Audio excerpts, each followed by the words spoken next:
केदारनाथ ज्योतिर्लिंग शिव मंदिर। जैसा कि हम सभी जानते हैं, भारत में 12 ज्योतिर्लिंग हैं जो तेजस्वी रूप से प्रकट हुए हैं। आज हम अपने पाठकों को 5वें ज्योतिर्लिंग के बारे में बताने जा रहे हैं। इस ज्योतिर्लिंग का नाम केदारनाथ ज्योतिर्लिंग है।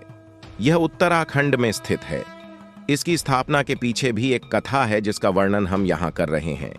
तो चलिए पढ़ते हैं केदारनाथ ज्योतिर्लिंग की स्थापना की कथा। इस ज्योतिर्लिंग को लेकर पंचकेदार की एक कथा प्रचलित है।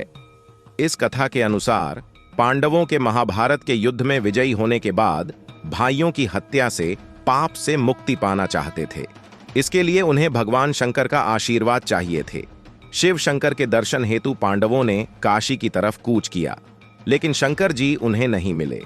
इसके बाद पांडव उन्हें ढूंढते हुए हिमालय पहुंच गए, लेकिन भगवान शंकर पांडवों को दर्शन नहीं देना चाहते थे। ऐसे में वो अंतर्ध्यान होकर केदार में बस गए। लेकिन पांडवों ने भी शंकर जी का पीछा केदार तक किया, क्योंकि वो सभी मन के पक्के थे। पांडवों के पहुंचने के बाद भगवान शंकर ने बैल का रूप ले लिया और बाकी पशुओं के साथ शामिल हो गए। इस पर पांडवों को कुछ शक हुआ। भीम ने अपना विशाल रूप धारण किया, फिर अपने पैरों को 2 पहाड़ों के बीच में फैला लिया। सभी गाय बैल उनके नीचे से निकल गए, लेकिन शिव जी बैल के रूप में उनके नीचे से निकलने को तैयार नहीं थे। फिर भी पूरी ताकत के साथ बैल पर झपटे, लेकिन बैल यानी शिव शंकर भूमि में अंतर्ध्यान होने लगे। फिर भीम ने बैल की पीठ का त्रिकोण हिस्सा पकड़ लिया। इससे भगवान शंकर बेहद प्रसन्न हुए, क्योंकि पांडवों में भक्ति और दृढ़ संकल्प साफ नजर आ रहा था। इसके बाद शिवजी ने पांडवों को दर्शन देकर पाप से मुक्त किया। तब से शंकर जी बैल की पीठ की आकृति पिंड के रूप में श्री केदारनाथ में पूजे जाते हैं। तब से केदारनाथ मंदिर हिंदुओं के लिए अत्यधिक धार्मिक महत्व का स्थान रहा है।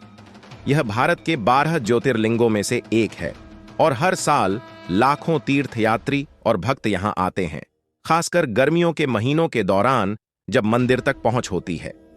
केदारनाथ ज्योतिर्लिंग न केवल हिंदू पौराणिक कथाओं का प्रमाण है, बल्कि आध्यात्मिक महत्व और प्राकृतिक सुंदरता का भी स्थान है। यह दुनिया भर के लाखों लोगों के लिए भगवान शिव के प्रति भक्ति और विश्वास का प्रतीक है। Thank you for watching and subscribe.